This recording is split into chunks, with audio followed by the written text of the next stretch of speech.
सीता समारोपितवामभागम् पाणौ महासायक चारुचापं नमामि रामं रघुवंशनाथम् अतुलितबलधामं हेमशैलाभजहम् दनुजपन्त्रशमानं जाननामग्रगण्यं सकलगुणनिधानं वानराणामधीशं रघुपतिप्रियभक्तं वातजातं नमामि मनोजवं मारुततुल्यवेगं जितेन्द्रियं बुद्धिमतां वरिष्ठं वातात्मजं वानरयोधमुख्यं श्रीरामदूतं शरणं प्रपद्ये वन्दौ तुलसीकेतनं जिनकीर्णो जगकाज कलिसमुद्रगूढतलसो प्रगटौ सप्तजात सियावर रामचन्द्र शङ्कर हरि ओम्। जय जय श्री राम जय जय हनुमान। गुरुर्ब्रह्मा गुरुर्विष्णु गुरुर्देवो महेश्वर गुरुः साक्षात् परब्रह्म तस्मै श्री गुरुवे नमः। जहाँ हमारी चर्चा चल रही थी, हनुमान जी हमारे लंका में प्रवेश कर चुके हैं और हर एक जगह ढूंढते ढूंढते सीता मातेश्वरी अम्बा सीता जी की पूजा कर रहे हैं और अंत में इन्होंने ऐसा ढंग दिखा राम आयोजन चित्र शोभावती में जाए नव तुलसी कम से हर्ष कपिराज विभीषण का गुरु दिखा और विभीषण के घर के पास वो विचार कर ही रहे हैं कि यहाँ कौन निवास कर सकता है, कौन सज्जन हो सकता है। तब तक विभीषण जी निद्रा से जागे। जैसा कि पहले आप ध्यान हो कि पहले हनुमान जी ने यही निश्चय किया था कि रात्रि में ही लंका में प्रवेश करूँ, तो वो जो कुछ करते फिर रहे हैं और रात्रि में ही कर रहे हैं और 3 पहर रात्रि बीत चुकी है, चौथा पहर लगने वाला है। अभी तक सीता जी के बारे में कोई खबर उन्हें लगी नहीं और प्रातः काल प्रभात समय में जागने का समय हो जाता है। खास तौर पर जो हरिभक्त हैं, जो सज्जन हैं, जो धर्मपरायण लोग हैं, वो प्रातः काल पहले पैर में ही सूर्य रात्रि के चौथे पैर में जागते हैं, जिसे हम ब्रह्म मुहूर्त कहते हैं। तो ब्रह्म मुहूर्त का समय हो चला है, इसलिए विभीषण जी जागने का समय तो हो ही गया। वैसे निशाचरों के वो सोने का ही समय है। हमारे पूज्य श्रद्धेय गुरुदेव जी कहा करते थे कि जिसने जीवन में सूर्योदय नहीं देखा, सूर्योदय के बाद ही जो जागा है, वो निशाचर ही कहलाने के योग्य हैं। उनको क्या कहें, प्रकार ऐसा ही मैंने तो पहले अभी भी रात्रि बस चलती हैं इंदौर, सवेरे सवेरे पहुँचती हैं। तो एक बार मैं जा रहा था तो संयोग आप देखिए कि कुछ लोग ऐसे थे बस में जिन्होंने इंदौर पहुँचते पहुँचते सवेरा हो जाता है, सामने सूर्योदय हो रहा था। क्या देखना पहली बार हमने सूर्योदय देखा। ऐसी लोग भी है कि जिन्होंने सूर्योदय के दर्शन नहीं किए, तो ऐसे निशाचरों की संख्या अभी भी कम नहीं है। तो विभीषण जी जागे और जागते ही उन्होंने राम राम का स्मरण किया और राम राम का स्मरण करते ही हनुमान जी को लगा कि है सज्जन व्यक्ति है, साधु व्यक्ति है, साधु से हुई है कार्य जहानी, इनसे हानि नहीं हो सकती और इसलिए मैं इनसे हट करके पहचान निश्चय ही करूँगा, जबरदस्ती इससे पहचान करूँगा। क्योंकि अभी तक तो पहचान किसी से भी नहीं की, क्योंकि गुप्त रूप से आए हैं, शत्रु के क्षेत्र में हैं, किसी से बात नहीं की, किसी से पूछ सकते नहीं कि कहाँ जाऊँ। अभी तक सीता जी की खोज नहीं हो पाई, पूरी रात्रि हो गई। बता कुछ लोग कहते हैं कि भाई जब बता दिया था संपत्ति ने कि अशोक वाटिका में बैठी हैं, तो मंदिर मंदिर प्रतिगत शोधा, अलग अलग घर घर में जाने की कुछ करने की क्या जरूरत थी। तो सीधी सी बात है, इसका तो अत्यंत सरल समाधान ये है कि भाई हनुमान जी को क्या पता पैसों को बांटे का किधर है, नई जगह आए हुए हैं, सब दूसरे देश में आए हुए हैं, इसलिए उन्हें जगह जगह हर एक मंदिर में हर एक के घर में ढूंढना आवश्यकता भी है। और आवश्यक नहीं है कि जिस समय जो आदमी जहाँ बैठा हुआ हमने देखा है वो वहीं बैठा रहे, उसको स्थानांतरित भी किया जा सकता है। तो इसलिए ढूंढ रहे हैं। और हर विप्र रूप धरि वचन सुनाए, सुनत विभीषण उचित पाए। इन्होंने ब्राह्मण का रूप धारण करके, और मैंने पिछली बार जो किया था कि राम राम तई सुमरन कीन हम, और इन्होंने राम राम कहा तो विप्र रूप धरि वचन सुनाए, इन्होंने सुनाया, उन्होंने कहा।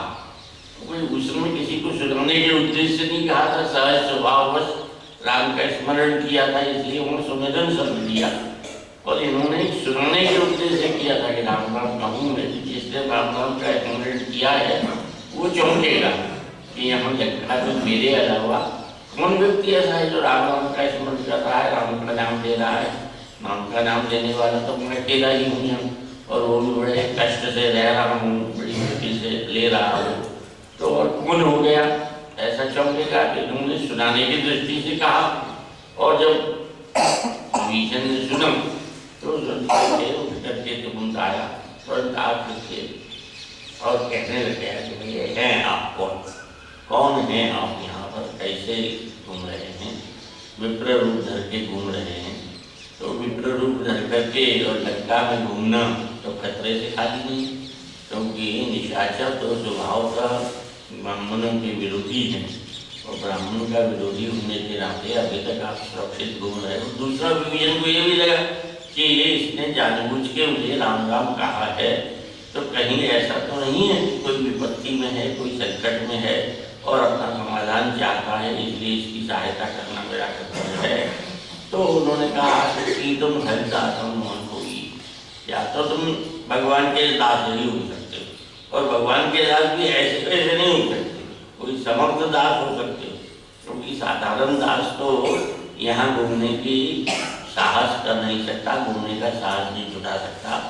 कि तो हरिदास कोई मोरे हृदय प्रीति की हुई, कि तुम राम दीन अनुरागी, या फिर आप स्वयं शक्ति शक्तिशाली सर्वसमर्थ सर्वज्ञ सर्वशक्तिमान भगवान श्री राम ही हैं, जो मुझ पर कृपा करने आए मोहि करम बड़भागी, मुझ पर कृपा करने के लिए आए हैं। क्योंकि मुझे लग रहा था कि मैं भक्ति करता हूँ तो भक्ति करने का कोई न कोई फल तो मिलेगा ही। मैं इतने दिनों से राम के शरण में दृढ़ प्रीति है मेरी, तो दृढ़ प्रीति का फल कभी न कभी तो मिलेगा। तो ऐसा तो नहीं है कि स्वयं राम ही कृपा करने के लिए आ गए हैं। यद्यपि इस मामले में मुझे शंका है, तो कहता है कि तो भगवान दीन अनुरागी, तो शायद ऐसा तो नहीं है कि आप राम नहीं हैं, क्योंकि आप दीनों के अनुरागी भगवान का स्वभाव है, ऐसा उसने सुन रखा है। तब हनुमान जी ने जब देखा कि इस प्रकार का प्रश्न कर रहा है, तब हनुमंत कही सब राम कथा निज नाम, पहले राम की कथा कही, और राम की कथा के बीच में ही अपना नाम आ ही जाएगा, इसलिए अलग से नाम कहने की आवश्यकता नहीं कि भाई राम की कथा कही कि इस तरह से सीता का हरण हुआ है या वनवास हुआ है ऐसा। और वो सीता जी की खोज करने के लिए वानरों का समूह गया है, और उस वानरों में एक मैं भी हूँ और मेरा नाम हनुमान है, ऐसा ममता कहिए राम कथा निज नाम। तो उस समय जब दोनों चर्चा कर रहे हैं तो सुनत जुगल तन पुलक मन, ये लिखा कि तुलसीदास लिखते हैं कि राम की बात करते हुए, राम कथा कहते हुए दोनों ही जने बड़े पुलकित हैं, और सुनत जुगल तन पुलक मन, हर्षित गात और शरीर बड़ा हर्षित है। तो ऐसा जो है तो क्यों होना चाहिए, पुलक जब होना चाहिए। हमारे यहाँ ये शास्त्रों में कहा गया है कि राम की कथा, राम के गुण, राम का चरित्र, राम का नाम लेते हुए अगर हमारा हृदय पुलकित नहीं होता, पुलकित होने हृदय से आनंद की लहर से उठना, सारा शरीर आनंद, तन मन वचन जिसको कहते हैं, उनमें तीनों में आनंद भर जाना। ये सुनने वाला और सुनाने वाला, कथा कहने वाला और कथा सुनने वाला, दोनों के हृदय में अगर हर्ष की लहर नहीं उठती है तो इसका मतलब ये कहीं न कहीं कमी है, या तो कहने वाले में कमी है या सुनने वाले में कमी है। और कहने वाले में तो मैं बड़ा क्षमा चाहता हूँ विमल रेवंजन के साथ कि कमी बहुत साथ बड़ी हो गई है आज, कि आज कथा के लिए नहीं हो रही है, आज कथा पैसे के लिए हो रही है। व्यवसायीकरण इतना ज़्यादा हो गया है कथा का कि पुलक होगा क्या नहीं होगा कभी कभी शंका ही होती है। सुनने वाले के हृदय में तो हो सकता है कि पुलक हो जाए, सुनने वाले के हृदय में तो हर्ष हो जाए, ये संभावना है। क्योंकि हम जाते हैं तो हम तो कथा में ज्ञान के लिए जाते हैं, ज्ञान प्राप्त करने की दृष्टि से जाते हैं, लेकिन जो कथा कहने वाला है वो ज्ञान देने की दृष्टि से आ रहा है या पैसे कमाने की दृष्टि से आ रहा है, इसमें बड़ी शंका उठ खड़ी हुई है आज के वर्तमान के समय को देखते हुए। लेकिन उस समय ऐसा नहीं है, उस समय तो राम भक्त हैं दोनों ही, तो कथा सुनने वाला कथा सुनाने वाला भी, तो दोनों के हृदय में पुलक हुई। कहत सुनत हर्षित पुलक नहीं, तुलसीदास जी ने रामचरितमानस में लिखा है कि कहत सुनत हर्षित पुलक नहीं ते सुकृति जन्म मुदित नहा। जिन्होंने बड़े पुण्य हैं उन पुण्यवान लोगों के हृदय में ही ऐसा होता है कि कथा कहने से और कथा सुनने से दोनों के हृदय पुलकित हो जाते हैं, हृदय में आनंद हो जाता है। तो तीन दोनों के तन मन और वचन सभी पुलकित होते हैं। सुना तब जो पुलक तन मगन मन और वचन से राम कथा हो रही, तन मन वचन पुलकित होता है, तन मन वचन आनंदित हो जाए, वही राम का असली आनंद है। और तब हनुमान को विभीषण जी कहते हैं कि मैं सबसे बड़ा शंका तो मुझे ये है, सुनो रघु पवन सुत रंगी हमारी जीव दर्शन मम जीव विचारी। ऐसे राम ने यहाँ पर जैसे 32 दांतों के बीच में जीव रहती है। आप देखते हैं, हम सबका नित्य अनुभव है कि जीव का स्वभाव आपने देखा होगा कि अगर दांत में कहीं भी थोड़ा सा भी कोई भी तिनका फंस जाए और अन्न का कण फंस जाए, कोई भी फंस जाए, तो जब तक वो दांतों के बीच में फंसा रहेगा तब तक जीव वहीं घूमती रहेगी। वो जब तक उसको निकालने लेगी तब तक जीव को चैन नहीं पड़ेगा। वो ये क्योंकि ये अनावश्यक तत्व कहीं आ गया है, उस अनावश्यक तत्व को हटाना है, ये उसका परोपकार का स्वभाव है। लेकिन दांत का स्वभाव क्या है? दांत का स्वभाव यह है जरा मौका मिला, थोड़े से असावधानी हुई कि उसने जीव को काट खाया, तो जीव कट, कई बार ऐसा होता है कि अपने ही दांतों से हमारी जीव कट जाती है। तो ये दांतों का स्वभाव, दांत इसीलिए कठोर और जीव इसीलिए कोमल। ये यहाँ तुलना ये दी गई है कि विभीषण कहता है कि जैसे दांत कठोर वैसे निश्चर कठोर, जैसे दांत संख्या में ज्यादा वैसे यहाँ राक्षस संख्या में ज्यादा, और जैसे जीव का स्वभाव परोपकार करना वैसा ही मेरा स्वभाव भी परोपकार करना है। यानी एक प्रकार से मैं यम यात्रा के बीच में रह रहा हूँ। यम यात्रा मुझे महसूस होती है क्योंकि आपने देखा होगा जो हमारे सभी विद्वान संत लोग हैं, भक्त लोग हैं, गीता पढ़ते ही हैं।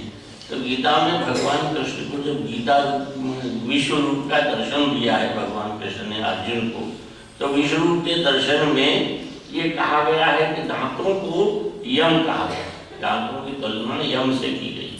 तो दांत जो है वो यम की तुलना के अनुरूप है, और जीव की तुलना की गई है आंबुपति, जल की पद्धति से, रचना की पद्धति से, क्योंकि तो जीव का नाम एक रचना भी है। तो जीव तो जल के समान कोमल है, और न केवल कोमल है, जल के समान जीवन रक्षक है। वो जल हमारे जीवन की रक्षा करता है, और यम जो है, दांत जो है, वो जीवन की रक्षा नहीं करते। जीवन को थोड़ा सा भी असावधानी हो जाए तो जीवन को अस्वास्थ्य के प्रति प्रेरित भी कर सकते हैं। तो इसलिए विभीषण कह रहा है कि मैं और एक और बात विशेष देखेंगे, अभी तक वो एक वचन दे रहा है, मोरे हृदय प्रीति हति हो, मोहि अब मोहि भा भरोस हनुमंता, मोहि मोहि मैं कह रहा था। यहाँ क्या कहता है कि रुद्र पवसुरो वंशुदहनी हमारी, यहाँ बहुवचन दिया, यानी पूरे परिवार के सहित हम कष्ट में हैं, मैं ही नहीं, मेरी पत्नी, मेरा परिवार जो है वो भी उसी प्रकार से कष्ट में है। क्योंकि अन्य रामायणों में वर्णन देखते हैं, रामचरितमानस में विशेष संकेत नहीं दिया, लेकिन हम अन्य रामचरितमानस में वर्णन मिलते हैं, हम देखते हैं ऐसे कि विभीषण की पत्नी जो थी वो भी अत्यंत सात्विक स्वभाव की थी और बीच बीच में जाकर के सीता जी को सांत्वना प्रदान किया करती थी कि तुम किसी प्रकार से घबराने की बात नहीं है, किसी प्रकार से परेशान मत हुआ करना, क्योंकि भगवान निश्चित ही आएंगे, जल्दी ही दोबारा उद्धार करेंगे। तो वो सीता जी को सांत्वना देने का कार्य करती थी, तो वो भी उसी प्रकार से सात्विक विचारधारा की थी। तो हम दोनों ही, या उनके पुत्र है या पुत्री है, उसका कोई उल्लेख कहीं मिलता नहीं, लेकिन यहाँ बहुवचन में कहता है वो स्वरूप अपनी हमारी जीवित दर्शन विचारी। और ऐसा तो रह रहा है, लेकिन इसके साथ ही साथ मेरे मन में रहने का एक विचार आता है कि कभी क्या मुझ पर भगवान कृपा करेंगे, कृपा करेंगे, ऐसी शंका क्यों भक्त को? इसलिए शंका होती है कि ये एक दैन्य की बात है, दैन्य स्वभाव की बात है, दीनता की बात है। वो कहते हैं कि तामस तन कछु साधन नहीं। हमारे यहाँ शास्त्रों में भगवान के पास पहुंचने के लिए 3 राजमार्ग बताए, और तो बहुत से मार्ग हैं। मार्ग तो जितने पंथ हैं, जितने शास्त्र हैं, जितने धर्म ग्रंथ हैं, हर एक में कोई न कोई रास्ता बताया गया है जिसके द्वारा भगवान को प्राप्त किया जा सकता है। लेकिन मुख्य रूप से देखा जाए तो 3 राजमार्ग हैं, ज्ञान मार्ग, भक्ति मार्ग और कर्म मार्ग। और ये 3 राजमार्गों में से वो कहता है मेरे पास कुछ भी तामस तन, सबसे पहले उसने कहा तामस तन, शरीर जो है मेरा तामसिक है। तामसिक माने अंधकार और ज्ञान माने आलोक, ज्ञान माने प्रकाश। तो मैं कह रहा हूँ जब राम जी के पास पहुंचेगा आगे शरणागत होने के लिए, तब भी उन्होंने उसने यही कहा था कि जथा उल्लूक ही तम पर नेहा, जिस प्रकार से उल्लू को अंधकार प्रिय होता है, उसी प्रकार से मुझे भी, मैं तो राक्षस स्वभाव का हूँ, राक्षस कुल में जन्म हुआ है, इसलिए मुझे भी अंधकार प्रिय है, तामस तन है, मेरा भी तामसिक स्वभाव है, मुझे ज्ञान है ही नहीं। ज्ञान मार्ग जो तम पर नहीं हो जिसका, उसका ज्ञान से क्या संबंध? उल्लू का तम से क्या, ज्ञान से क्या संबंध है? उल्लू तो हमेशा यही सोचता है कि एक बार ऐसे ही दृष्टांत कहा कि बहस हो रही थी पक्षियों में बहस हो रही थी कि सूर्य का प्रकाश बहुत ज्यादा होता है, सूर्य बहुत अच्छा है, सूर्य गर्मी प्रदान करता है, सूर्य की प्रशंसा कर रहे थे।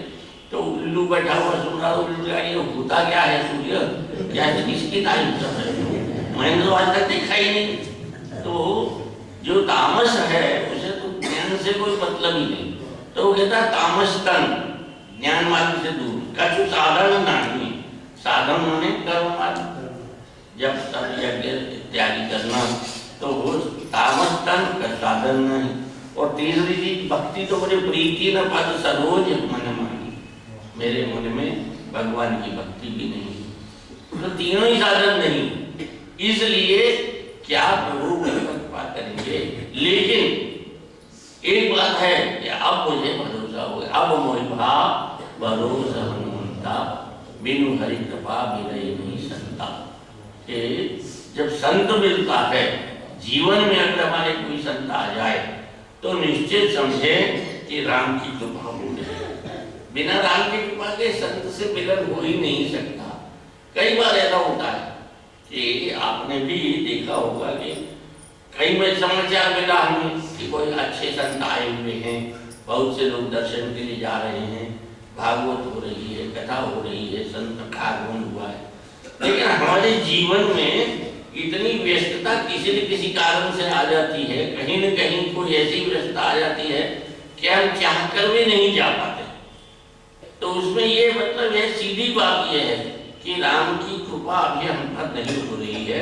अगर राम की कृपा हो जाए तो निश्चित बात है कि भगवान उनसे संतों से मिल ही जाएगा, क्योंकि संत विशुद्ध मिलहि परिचेहि। रामचरितमानस में ही शंकाओं का समाधान मानस का मानस में मिल जाता है। तुलसीदास जी ने स्पष्ट कहा कि संत विशुद्ध मिलहि परिचेहि, राम कृपा करि चितवा जेहि। जिसको राम कृपा करके देख लेते हैं उसको ही संत मिल पाते हैं। तो संत से मिल गया है आज, जैसे आप मोहि बाबरोज हनुमंता, बिनु हरि कृपा मिले नहीं संता। तो संत मिल गए हैं इसलिए। और यहाँ देखिए कि वो कहता है कि रघुवीर मुझ पर कृपा करेंगे क्या। यहाँ तुलसीदास जी ने विशेष रूप से रघुवीर शब्द का प्रयोग किया है, क्योंकि तुलसीदास जी व्यापार हनुमान जी कहते हैं कि कहु कौन में परम कुलीना, कभी चंचल सभी व्यवस्थीना। तो ऐसे पर भी रघुवीर ने मुझ पर कृपा करी है। तो रघुवीर शब्द जहाँ जहाँ रामचरितमानस में वीर शब्द लगाया, हनुमान जी के लिए महावीर लगाया, राम जी के लिए रघुवीर लगाया। तो वीर शब्द जहाँ उसी के लिए प्रयोग किया जाता है जिसमें 5 प्रकार की वीरता हो। वीरता एक वीरता से काम नहीं चलता। वीर महावीर या श्रेष्ठ वीर उसी को कहा जाता है जिसमें त्याग वीरो, दया वीरो, विद्या वीरो, विचक्षणा, और उसके बाद पराक्रम महावीरो, धर्मवीरो, सदा स्वतः। इस प्रकार की 5 वीरता होनी चाहिए। त्याग वीर तो हनुमान श्री रामचंद्र जी के जीवन में देखें कितना बड़ा त्याग है। चक्रवर्ती साम्राज्य मिलने की घोषणा पिताजी ने कर दी, कल चक्रवर्ती साम्राज्य पर तुम्हारा राज्याभिषेक कर दिया जाएगा। और केवल एक रात में इतना परिवर्तन हो गया कि 14 वर्ष के लिए वनवास होगा, राज्य नहीं मिलेगा। लेकिन क्या उनके चेहरे पर कोई मिलानता आई, कोई जीव उनकी जीव हृदय में दुख हुआ इस बात का? लिखा है कि जरा सा भी, जिस प्रकार से हाथी के गले में माला पड़ी हो और हाथी के गले में से माला गिर जाए तो हाथी को पता नहीं चलता है कि कब माला गिर गई, क्योंकि कोई उसको बहुत वजन लग रहा था और वजन कम हो गया, ऐसा कुछ नहीं। तो जिस प्रकार से हाथी के गले में से माला गिरने पर उसे पता नहीं चलता, उसी प्रकार से राज्य छूट जाने का उनको जरा भी दुख नहीं हुआ, जरा भी मिलावटा नहीं हुआ, जरा भी ऐसा लगा हो कि राज्य छूट गया है। तो त्याग वीरो, दया वीरो तो कहने की जरूरत नहीं है कि दया तो उनका सहज स्वभाव है, हर एक पर दया करते हैं, दीनों को दया करना उनका विशेष स्वभाव है ही। मैंने संभवतः कभी बताया होगा एक कथा कि एक बार कल्पना है लेखक की कि एक बार तुलसीदास जी से भरत जी ने कहा कि चलो तुम्हें राम का दरबार दिखाना है। राम का दरबार तो तुमने देखा नहीं होगा, क्योंकि तुम तो कलयुग में पैदा हुए हो, तुम तो भगवान त्रेता में हो गए थे, तो अभी भी राम का दरबार मुझे लगता है वहाँ। तो वहाँ साकेत लोक में उनको ले चलता हूँ। तो उन्होंने कहा चलो, भरत जी को उनको तुलसीदास जी को लेकर के गए और राम का दरबार दिखाया। राम का दरबार दिखा करके लौट रहे थे तो उन्होंने पूछा कि वो कैसा लगा दरबार। तो तुलसीदास जी ने बड़े बहुत ही हल्के शब्दों में कहा हाँ ठीक है। तो भरत जी को बड़ा बुरा लगा, ये राम का भक्त है, राम का भक्त होकर के राम का दरबार दिखाया है तो इसको, और ऊपर से कहता कि हाँ ठीक है। तो क्या तुमने कहा, बड़ा उदास स्वभाव से कह, बड़ा ठीक है, क्या कमी लगी तुम्हारे दरबार में? बोले कमी की बात मत पूछो, कमी बहुत बड़ी लगी। बोले क्या कमी लगी? बोले ये कमी लगी, उनको कहते हो तुम दीन बंधु, दीनानाथ, दीनों का उद्धार करने वाले, और पूरे दरबार में एक भी दीन नजर नहीं आया। वहाँ देखा तो वशिष्ठ जी बैठे थे, विश्वामित्र जी बैठे थे, अगस्त्य ऋषि बैठे थे, बड़े बड़े जितने भी ऋषि हैं जिन्होंने बड़ी बड़ी तपस्या की हैं वो बैठे थे। दीन कोई था क्या? तो बोले फिर क्या करें? बोले मुझे बिठा दो, मुझे भी बिठा दो, तो फिर दोनों अवसर पूर्ति हो जाए, क्योंकि मुझसे ज्यादा दीन कोई संसार में नहीं। और वो दीनबंधु है। तो दयावीर तो का स्वभाव है, दया करने का स्वभाव है। तो दयावीरो विद्यावीरो ये गुरु ग्रह गए पढ़न रघुराई, अल्पकाल विद्या सवाई। सारी विद्या अल्पकाल में ग्रहण करी, जिसकी सहज श्वास श्रुति चारी, जिसके सहज श्वास से चार वेद प्रकट होते हैं, उसको विद्या ये कहना तो एक बात बहुत छोटी बात है। तो त्यागवीरो दयावीरो विद्यावीरो पराक्रम महावीरो, पराक्रम की कोई उदाहरण देने की आवश्यकता नहीं है। और धर्मवीरो सदा स्वतः धर्मवीर हैं। तो इसलिए रघुवीर शब्द सार्थक करता है कि रघुवंश के वीर, तो रघुवीर कुल पर कृपा करेंगे। ये सुनो भवन सूत्र हमने हमारी हो गई।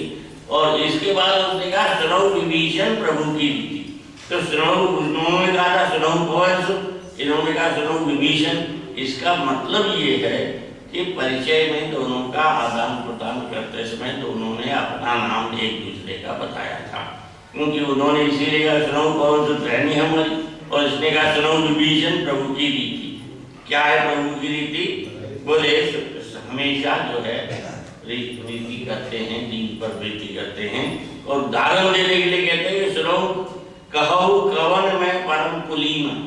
तुम कह रहे हो ना कि मैं तामस कुल का हूँ, मैं राक्षस वंश में जन्म लिया है, तामस तन का साधन नहीं, तो मैंने कौन सा बड़ा भारी श्रेष्ठ वंश में जन्म लिया है? मैं भी तो वानर कुल का हूँ, वानर कुल में जन्म लिया है। सुनो कवन में का परम कुलीना, कभी चंचल सबही विधिहीना। तो ये जो एक बार इसके बाद है कि बराबर ले जो नाम है हमारा, बहुत से लोग आज भी इस बात पर बड़े विचार को विश्वास करते हैं। कभी कभी ऐसा कहते हैं, कभी कहते हैं ना वो जातिवाद जी तो नहीं, पर कभी कभी मुँह से ऐसे कोई बात दिख जाए बंदर तो कहते हैं अरे क्या ना आज तुमको रोटी नहीं मिल रही। मैं तो कई बार ऐसा हुआ है। और हम सुबह सुबह हनुमान जी के दर्शन करो और हनुमान जी का नाम लो, उनका स्मरण करो, तो कई बार तो माल मिलते खाने को।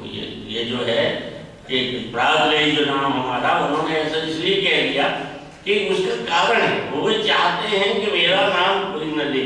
हमेशा उनका ये स्वभाव है, हमेशा इस बात का प्रचार करना उनका धर्म है कि राम का नाम लो, मेरा नाम मत। राम का नाम लेना ही उचित है, राम का नाम लेने से ही उद्धार होगा। तो राम के नाम का प्रचार करना, राम के नाम का प्रचार करना, ये उनके जीवन का उद्देश्य है।